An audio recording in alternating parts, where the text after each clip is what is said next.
की शुरुआत वहीं से होती है जहां से खत्म हुई थी, जब रॉकी गरुड़ा को मारकर नराची में काम करने वाले 20,000 गुलामों को उस जहन्नम से बचाकर उन सभी का मसीहा बन गया था। और फिर चैप्टर 1 के एंड में आनंद जी दीपा को रॉकी की एक और कहानी बताते हैं कि जब कुछ पुलिस वाले रॉकी को जेल में ले जाकर उससे उसका ड्राइविंग लाइसेंस मांगते हैं, तो रॉकी गरुड़ा को मारने के बाद इतना ज्यादा पावरफुल हो चुका था कि वो सिर्फ अपनी ड्राइविंग लाइसेंस मंगवाने के लिए अपने बहुत सारे आदमियों और कई हेलीकॉप्टर को वहाँ बुलवा लेता है। फिर जब पुलिस वाले उसके एडी में उसका नाम पढ़ते हैं तो उन बेचारों की तो होश ही उड़ जाते हैं। और अब हमें चैप्टर 2 के शुरुआत में ये पता चलता है कि आनंद जी जब दीपा को रॉकी की स्टोरी सुना रहे थे तो उन्हें एक हार्ट अटैक आ गया था, जिस वजह से वो अब हॉस्पिटल में एडमिट हो गए थे और उनकी कहानी अभी भी अधूरी थी। इसीलिए उनकी कहानी को पूरा करने आते हैं आनंद के बेटे विजेंद्र इन गैलगी और वो दीपा से कहते हैं, मुझे नहीं पता मेरे बाप की लिखी हुई बुक रॉकी के लिए कितनी सही थी, मगर उनके बुक के अकॉर्डिंग नराची के लोगों के द्वारा बनाई हुई रॉकी की मूर्ति आज भी केजीएफ में दफन है। जिस दिन वो स्टैचू आपको मिल जाए समझ जाना की कहानी बिल्कुल सच्ची थी। और अब इसी के साथ विजेंद्र कहानी को सुनाना शुरू करते हैं और मूवी पहुंच जाती है पास्ट में, जहां गरुड़ा के मरने के बाद केजीएफ में एंट्री होती है कमल, राजेंद्र, एंड्रयू और गुरु पांडेन की, जो कि अब पीएम बन चुका था। और उन सभी को ये लग रहा था कि गरुड़ा के मरने के बाद उसका छोटा भाई विराट केजीएफ को संभालेगा, इसीलिए वो लोग उसका राज्य अभिषेक करने के लिए उसका वेट कर रहे थे। और तभी यहाँ पर एक हेलीकॉप्टर लैंड करती है और तभी वहाँ रॉकी की एक ग्रैंड एंट्री होती है और वो सूट बूट में गरुड़ा के चेयर पर जाकर बैठ जाता है, यानी कि उसने विराट को पहले ही मार दिया था और अब केजीएफ का बाप रॉकी है।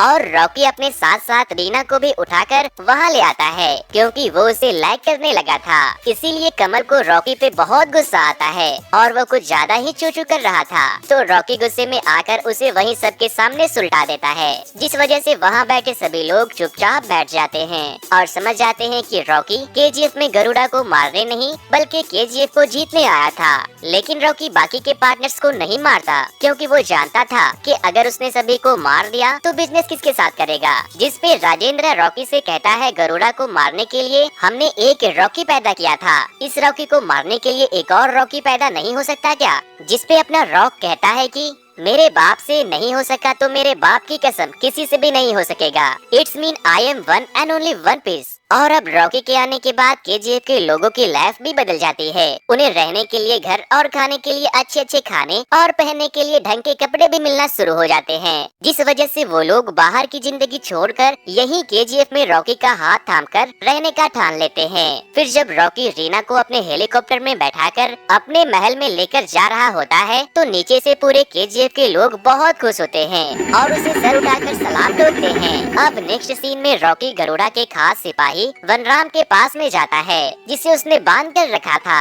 रॉकी उससे बोलता है कि मैं वजीर को नहीं मार सकता वरना फिर मेरे साम्राज्य को कौन चलाएगा। और रॉकी वनराम से कहता है, मुझे पता है कि केजीएफ के अंदर एक नहीं बल्कि 9 माइंस है जिसे तुम लोग सेक्टर 3/9 बोला करते थे। वनराम रॉकी की ये सब बात सुनकर शॉक्ड हो जाता है और कहता है, हाँ लेकिन ये बात किसी को मालूम नहीं है क्योंकि सूर्यवर्धन चाहता था कि ये साम्राज्य हजारों साल चले, इसीलिए उसने बाकी के 8 माइंस को गुप्त रखा ताकि किसी की बुरी नजर केजीएफ पे ना पड़े। फिर रॉकी वनराम को अपने साथ काम करने का ऑफर करता है और वो मान जाता है, जिसके बाद रॉकी केजीएफ के बाकी के 8 माइंस को भी ओपन करवा देता है। नेक्स्ट सीन में हम देखते हैं कि केजीएफ में रह रहे रॉकी के आदमी या फिर उन्हें रॉकी के फैंस ही समझ लो, वो लोग शूटिंग की प्रैक्टिस कर रहे होते हैं लेकिन कोई भी अच्छा निशाना नहीं लगा पा रहा था। और फिर तभी रॉकी वनराम को वहाँ पर लाता है और उसके जरिए वो उन लोगों को ट्रेन करवाता है, जिसपे वनराम रॉकी से कहता है कि क्योंकि आउटपोस्ट 1 वाली ब्रिज से कोई भी कभी भी हमला कर सकता है, जिसके लिए हमें 300 वेल ट्रेन आदमियों की जरूरत पड़ेगी। फिर जब 8 नए मैंस ओपन होते हैं तो लोग काफी ज्यादा खतरा होने के डर से अंदर नहीं जा रहे थे और तभी वहाँ रॉकी आता है और अपने फेवरेट हथियार यानी कि हथौड़े को लेकर खुद काम करने मैंस के अंदर अकेले चला जाता है। ये देखकर उसके सारे आदमी से लेकर बच्चे में भी वहाँ काम करने की मोटिवेशन आ जाती है। उधर काफी सारे बच्चे सारा दिन रॉकी रॉकी करने की वजह से रीना को उसके नाम से चिढ़ होने लगती है, जिसपे वो बच्चे रीना को केजीएफ घुमाने ले जाते हैं और रॉकी की पूरी सच्चाई बताते हैं कि कैसे उन्होंने उन सभी को जिंदगी दी है और किस तरह वो वहाँ काम करने वाली माओ और लड़कियों की इज्जत करते हैं। ये सब सुनने के बाद रीना रोने लगती है।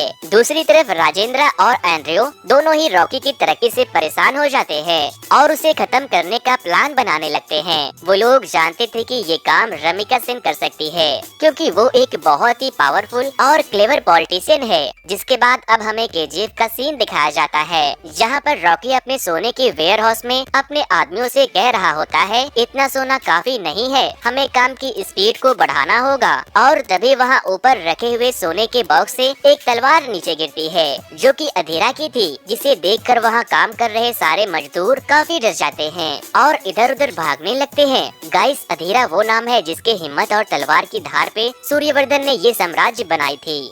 लेकिन धीरे धीरे करके केजीएफ ने इतनी ऊंचाई पकड़ ली कि उसे पाने के लिए लोग मरने के लिए तैयार थे, मारने के लिए तैयार थे और मरे हुए फिर से उठकर आने के लिए भी तैयार थे। और अब हमें दिखाया जाता है इस फिल्म के मोस्ट डेंजरस विलन अधीरा को, जो कि गरुड़ा के अटैक के बाद भी जिंदा था और वो अब तक छुपकर गरुड़ा के मरने का वेट कर रहा था। फिर अधीरा अपने आदमियों को इकट्ठा करता है और केजीएफ के आउटपोस्ट 1 वाले ब्रिज पे अटैक कर देता है, जिसमें रॉकी के पूरे 300 सैनिक मारे जाते हैं। फिर अधीरा रॉकी के एक आदमी को जिंदा छोड़ देता है और कहता है, जा बोल देना अपने भगवान से कि अधीरा आ रहा है अपना केजीएफ और अपनी तलवार वापस लेने। फिर जब केजीएफ के अंदर ये बात पता चलती है कि अधीरा अभी भी जिंदा है, तो सारे लोग कांपने लगते हैं, क्योंकि अधीरा तो गरुड़ा से भी ज्यादा खतरनाक था। आज तक ना जाने उसने कितनों को मारा था। नेक्स्ट सीन में हम राजेंद्र देसाई और एंड्रयू को आपस में बात करते हुए देखते हैं, जहाँ पर एंड्रयू राजेंद्र से कहता है कि हमें रॉकी को मारने के लिए उसे नराची से बाहर लाना होगा, जिसपे राजेंद्र कहता है, लेकिन ऐसा होगा कैसे? तो एंड्रयू से कहता है कि जब रीना को खबर मिलेगी कि उसका बाप मारा गया, तो वो तुम्हें देखने जरूर आएगी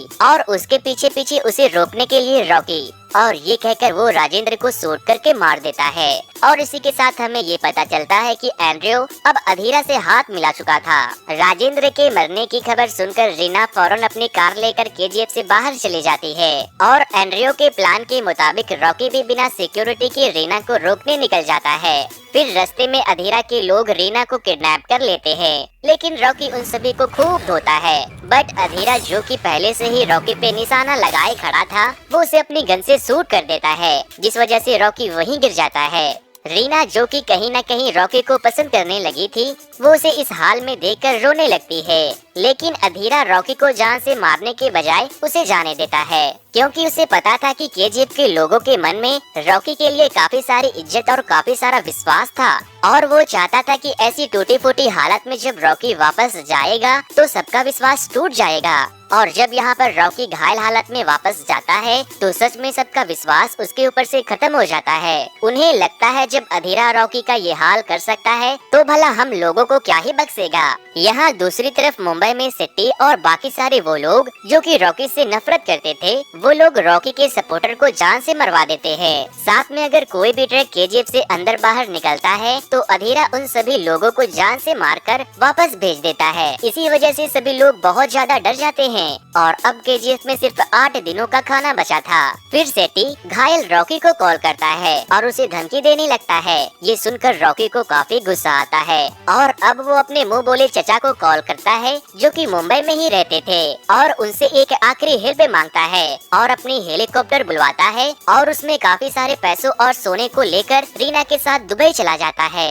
रॉकी के अचानक वहाँ से चले जाने के बाद केजीएफ में रह रहे सारे लोगों को यही लगने लगता है कि रॉकी अधीरा से डरकर और उन सभी को मरने के लिए छोड़कर भाग गया है। पर असल में रॉकी दुबई जाता है इनायत खलील से मिलने के लिए। वो दुबई के अंदर रीना के साथ बीच पर बातें कर रहा होता है कि तभी इनायत खलील के आदमी उसे लेने के लिए आते हैं। फिर रॉकी खलील से मिलता है और उसे बिजनेस ऑफर करता है, लेकिन इनायत उसे मना कर देता है क्योंकि रॉकी की हालत खुद ही ठीक नहीं थी। और वो कहता है, एक तो तुम्हारे पीछे अधीरा है और दूसरा सेट्टी जो तुम्हारे खून के प्यासे हैं, और एक गार्ड के गन को चेक करने लगता है। तभी इनायत को मुंबई से कॉल आता है और उसे पता चलता है कि रॉकी ने दुबई में बैठे बैठे ही अपने मुंह बोले चचा की मदद से खलील के मुंबई में रह रहे सारे आदमियों को मरवा दिया है। साथ ही यहाँ खलील जिसे अपना गार्ड समझ रहा था, वो सारे रॉकी के द्वारा खरीदे जा चुके थे। इसीलिए रॉकी अपनी ताकत और क्लेवर माइंड का इस्तेमाल करके खलील को अपने साथ बिजनेस करने के लिए मजबूर कर देता है और फिर रॉकी वापस से केजीएफ की तरफ जाता है। और वनराम को सोने से भरे ट्रक को बाहर निकालने को बोलता है। ट्रक के बाहर आते ही अधीरा उन पे अटैक कर देता है। फिर रॉकी उस ट्रक से खुद बाहर निकलता है और उसके साथ साथ सभी ट्रक में सोने की जगह रॉकी के ही आदमी भरे थे। और इस बार रॉकी दुबई से ऐसी ऐसी गन लेकर आया था जिसके सामने अधीरा के गन टिक नहीं पाते। और यही वजह थी कि रॉकी इतने सारे पैसे और सोना लेकर दुबई गया था। फिर खूब ज्यादा फायरिंग होने के बाद अधीरा के सारे आदमी रॉकी के हाथों मारे जाते हैं। रॉकी चाहता तो अधीरा को भी मार सकता था, लेकिन वो उसे बख्श देता है और साथ ही साथ वो अलग अलग पॉलिटिशियन को धमकी देकर गुरु पांडियन के सरकार को भी गिरने से बचा लेता है। अब इसी तरह से रॉकी का बिजनेस धीरे धीरे बहुत बढ़ जाता है, क्योंकि वो लगातार 9 माइंस से सोना निकाल रहा था। नेक्स्ट सीन में हम देखते हैं कि अपना रॉक मुंबई पहुंच जाता है सिटी की बजाने, और रॉकी को सामने देखकर सिटी की जो हालत होती है उसे एक्सप्लेन करने के लिए मेरे पास तो अल्फाज ही नहीं है। जिसके बाद रॉकी सिटी को मारकर केजीएफ के साथ साथ पूरे मुंबई पे भी कब्जा कर लेता है। अब धीरे धीरे वक्त गुजरते जाते हैं और वक्त के साथ साथ रॉकी और भी ज्यादा पावरफुल हो जाता है। और अब वक्त आ जाता है अगले इलेक्शन का, जहां पर गुरु पांडियन रॉकी से कहता है कि अगर तुम्हें अपने साम्राज्य को बचाना है तो तुम्हें रमिका को पीएम बनने से रोकना होगा और उसे जान से मरवाना होगा। जिस पे रॉकी कहता है मैं औरतों और बच्चों पे हाथ नहीं उठाता। और फिर कुछ ही दिनों में इलेक्शन का रिजल्ट आ जाता है और रमिका इस इलेक्शन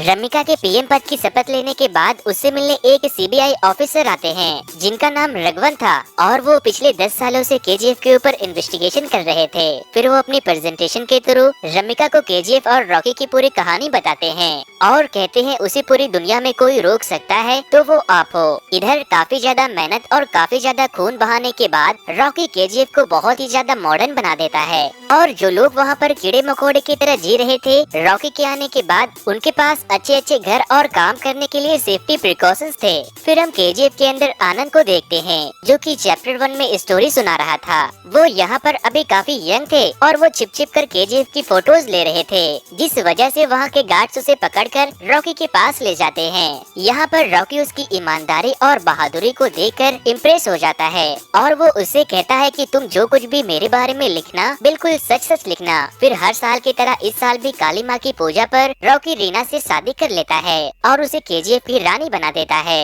रॉकी रीना से इतना ज्यादा प्यार करता था कि एक दिन केजीएफ में लाइट जाने की वजह से रीना का फैन ऑफ हो जाता है, जिस वजह से उसे बहुत ज्यादा गर्मी लग रही थी। तो रॉकी भैया अपनी रानी के लिए हेलीकॉप्टर को फैन की तरह यूज करने लगता है। दूसरी तरफ अब रमिका समझ चुकी थी कि अगर उसने रॉकी को नहीं रोका तो वो पूरी दुनिया पे सच में कब्जा कर लेगा, जिस वजह से वो स्पेशल टीम बनाकर रॉकी के अलग अलग जगह पर छापा मरवाना शुरू करती है और सारे पुलिस वाले को रॉकी के खिलाफ एविडेंस ढूंढने को कहती है। मगर अब तक उन्हें कोई ऐसा सबूत नहीं मिला था जिससे वो रॉकी को अरेस्ट कर सके। फिर काफी ज्यादा छानबीन के बाद पुलिस वालों को रॉकी के वेयर हाउस से एक सोने की बिस्किट मिल जाती है और वो लोग उसे लेकर पुलिस स्टेशन चले जाते हैं। फिर जब रॉकी को ये बात पता चलती है तो वो अपने 100 ग्राम के सोने की बिस्किट को लेने के लिए अकेले ही पुलिस स्टेशन चला जाता है और वो अपने गोल्ड लेने के बाद अपने दुबई से लाए हुए गन्स की ट्रायल उसी पुलिस स्टेशन पे करने लगता है। और फिर हमें यहाँ पर दिखाया जाता है इस मूवी की मोस्ट अमेजिंग सीन, जब रॉकी पुलिस स्टेशन को गोलियों से छल्ली करने के बाद उसी मशीन गन से अपनी सिगरेट को जलाता है। अब नेक्स्ट सीन में हम ये देखते हैं कि रमिका को फाइनली कुछ प्रूफ मिल जाता है और उसी के दम पर वो रॉकी को अरेस्ट करना चाहती थी। तभी वहाँ पर रॉकी एक फ्लावर बुके और एक फाइल लेकर रमिका के पास जाता है। उस फाइल में रॉकी के अगेंस्ट बहुत सारे प्रूफ होते हैं। फिर वो रमिका से बोलता है कि आप चाहो तो इसे रखकर मेरे अगेंस्ट कोई सा भी केस बना सकती हो। रमिका इस फाइल को लेने ही वाली थी कि तभी रमिका के दूसरे सपोर्टर वहाँ आते हैं और उन्हें ये बताते हैं कि असल में उनकी पार्टी के 200 पॉलिटिशियन को रॉकी ही फंडिंग करता है। तो मतलब अगर वो रॉकी के अगेंस्ट कभी भी कोई भी खुलासा करती तो सबको पता चल जाता कि खुद रमिका के पार्टी के लोग रॉकी से मिले हैं और इसी वजह से उसकी पार्टी गिर जाएगी। फिर रॉकी वापस से केजीएफ में जाता है और सारे सोने की डिलीवरी को रोक देता है और ये बात जब इनायत खलील को पता चलती है तो उसे काफी ज्यादा गुस्सा आता है क्योंकि रॉकी अपनी ही मनमानी कर रहा था, जिस वजह से खलील भी अधीरा के सपोर्ट में चला जाता है। नेक्स्ट सीन में हम अधीरा को देखते हैं जो कि रॉकी से बक्से जाने के बाद भी नहीं सुधरा था।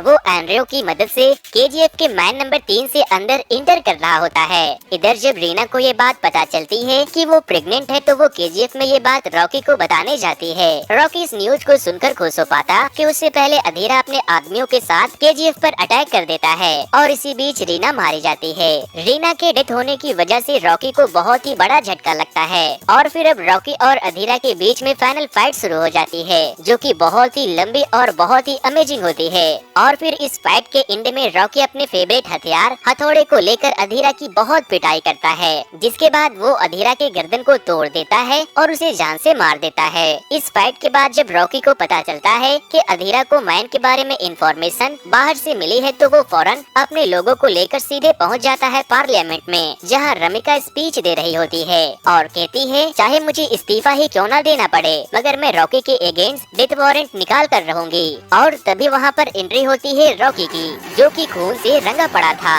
वो वहां जाते ही अपने गन से गुरु पांड्यन को शूट करके मार देता है क्योंकि वो आखिरी आदमी गुरु पांड्यन ही था जो कि अधीरा की हेल्प कर रहा था। और फ्रॉम द स्टार्टिंग पीछे से सारी चालें पांड्यन ही चल रहा था ताकि वो केजीएफ पर अपना हुकूमत चला सके।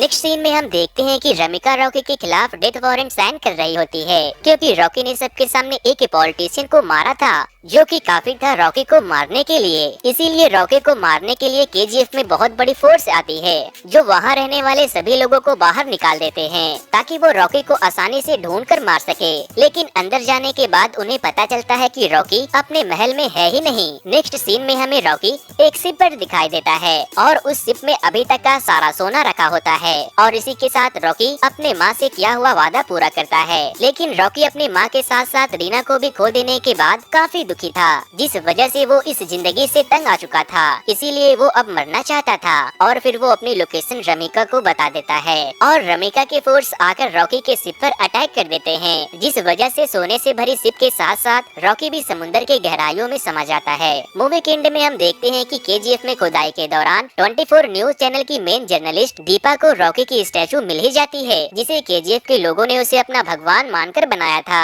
जिस वजह से दीपा को भी बिलीव हो जाता है कि आनंद जी की दोबारा लिखी गई बुक बिल्कुल सच्ची थी। और इसी के साथ इस मूवी की इमोशन से भरी एंडिंग हो जाती है।